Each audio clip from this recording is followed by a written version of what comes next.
আজিৰ ভিডিঅ'ত আমি ক্লাছ 11 চেপ্টাৰ 4 এক্সাৰসাইজ 4.1 11 নম্বৰ কুৱেশ্যনৰ পৰা আলোচনা কৰিম। কুৱেশ্যনটো হৈছে ফাইণ্ড দ্য মাল্টিপ্লিকেটিভ ইনভাৰ্স গুণাত্মক বিপৰীত উলিয়া। এতিয়া 11 নম্বৰটো দি আছে 4 - 3i। এতিয়া আমি গুণাত্মক বিপৰীতটো আমি উলিয়াম। কি আছে z ইকুৱেল আমাৰ কিমান দিয়া আছে 4 - 3i। গুণাত্মক বিপৰীতটো কি লিখিছিলো z ইকুৱেল টু 1/z। তেতিয়া আমাৰ 1/z কিমান হ'ব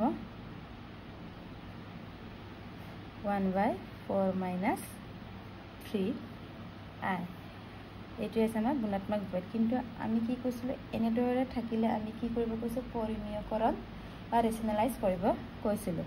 এনেকৈ আমাৰ পৰিমেয়কৰণটো 4 - 3i যদি মাইনাছ থাকে ইয়াত কি কৰা হয় প্লাছ আৰু এই ভেলুটোকে আমি ওপৰত ইনটু কৰি দিওঁ। এই হৈছে এবাৰ ইনটু এবাৰ ডিভাইড।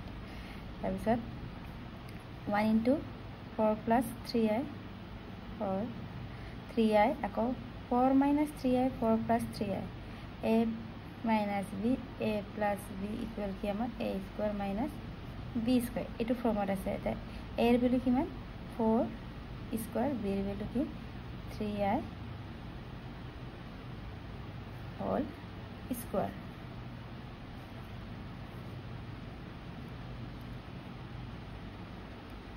এতিয়া কিমান হ'ব 4 + 3i 4² 16 আকৌ 3² 9 আকৌ i² আকৌ i² বুলি আমাৰ কি আছিলে -1। এইটো বিলে আমি আকৌ বহাই দিম 4 + 3i 16 9 -1 কিমান হ'ল 4 + 3i 16 মাইনাছে প্লাছ 9 4 + 3i 16 + 9 কিমান 25।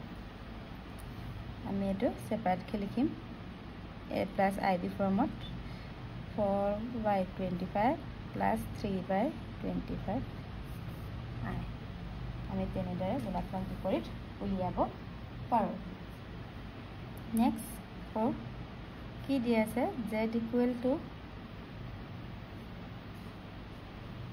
√5 + 3i। ইয়াৰ গুণাত্মক বিপৰীতটো কি হ'ব 1/z ইকুৱেল টু 1/√5 + 3i। আকৌ আমি এইটো ৰেচনেলাইজ কৰিম। কিমান হ'ব √5 + 3i ইয়াত প্লাছ থাকিলে আকৌ কি হ'ব ইয়াত মাইনাছ আৰু এই ভেলুটোকে আকৌ ওপৰত আমি ইনটু কৰি দিব লাগে। এতিয়া 1 ৰ লগত এইটো ইনটু কৰিলে একেই থাকিব √5 - 3i আকৌ এইটো আকৌ a + b a - b ফৰ্মত আহিছে আৰু আহিব এইটো তেন্তে a ৰ ভেলু √5² b ৰ ভেলু 3i²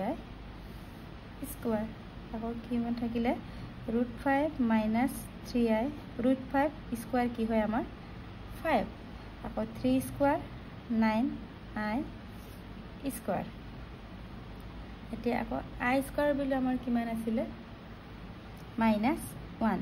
আমি বহাই দিওঁ √5 - 3i 5 ইয়াত i² বুলি আমি যদি -1 বহাই দিওঁ তেতিয়া মাইনাছে কি হ'বগৈ আমাৰ প্লাছ।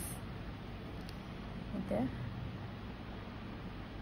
√5 - 3i / 5 মাইনাছে প্লাছ 9 কিমান হ'ল আমাৰ √5 - 3i 5 + 9 14। আমি আকৌ সেপাৰেট লিখিম √5/14 - 3/14i। তেনেদৰে আমি উলিয়াব পাৰোঁ আৰু আমি এনেদৰে গুণাত্মক বিপৰীত উলিওৱা হয়। নেক্সট আমাৰ 13 নম্বৰ কুৱেশ্যনটো হৈছে কিমান দিয়া আছে z ইকুৱেল টু মাইনাছ আই আকৌ 1/z গুণাত্মক বিপৰীত মাল্টিপ্লিকেটিভ ইনভাৰ্স কি হ'ব 1/i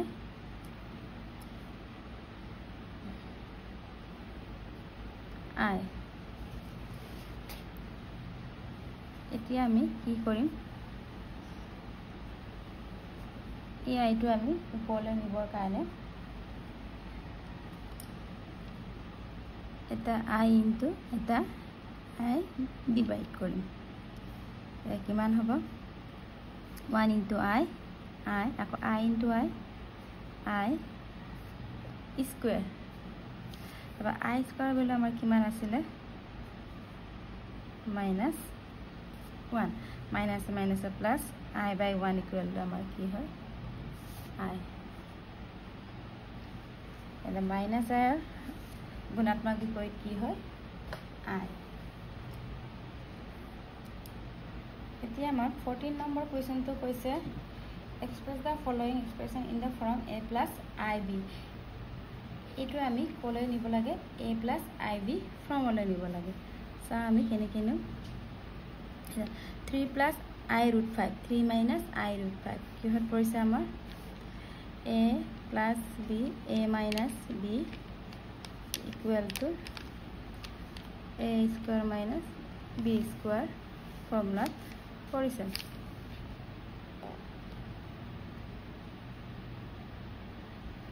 তেতে আমাৰ কি হ'ব a বলে 3 square minus I root 5 whole square আমি সিম্পল সিম্পলিফাই কৰিলে হৈ যাব এটা এটা √3 প্লাস √2i মাইনাস ব্ৰেকেট উঠাই দিম √3 মাইনাস মাইনাস প্লাস √2i এটা 3 square is 9 hall i square √5 square 5 আকৌ √3 cancel √2i কিমান হ'ব 2√2i কাৰণ ইয়াত 1 আছে 1 1 on 2 হ'ল তাৰ পিছত আকৌ 9i স্কয়াৰ ভ্যালু কি আমাৰ -1 into 5 আকৌ 2√2i আকৌ 9 minus minus plus 5 2√2i 9 plus 5 14 2√2i 2 रे 14 কিমান গল 7 কি থাকিলে আমাৰ 7/√2i কিন্তু আমাৰ এই i টো কত থাকিব লাগে আমাৰ i টো আমাৰ ওপৰলৈ নিব লাগে কেনেকৈ নিম আমি কেনেকৈ নিম 7√2i আছে আমি কি কৰিম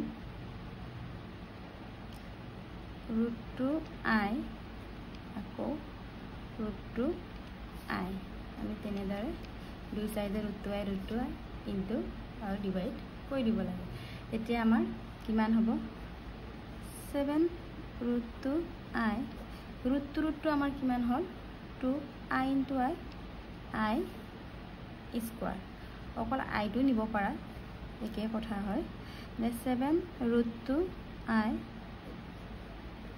2i স্কয়াৰ ভ্যালু কিমান আছিল আমাৰ -1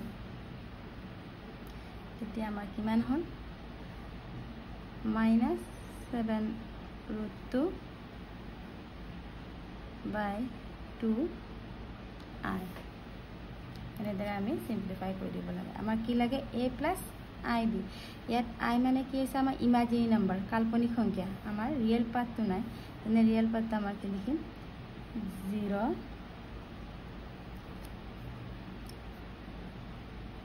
real part 0 plus minus 7√2/2i এনেদৰে আমি a plus ib ফৰ্মত লিখিব পাৰোঁ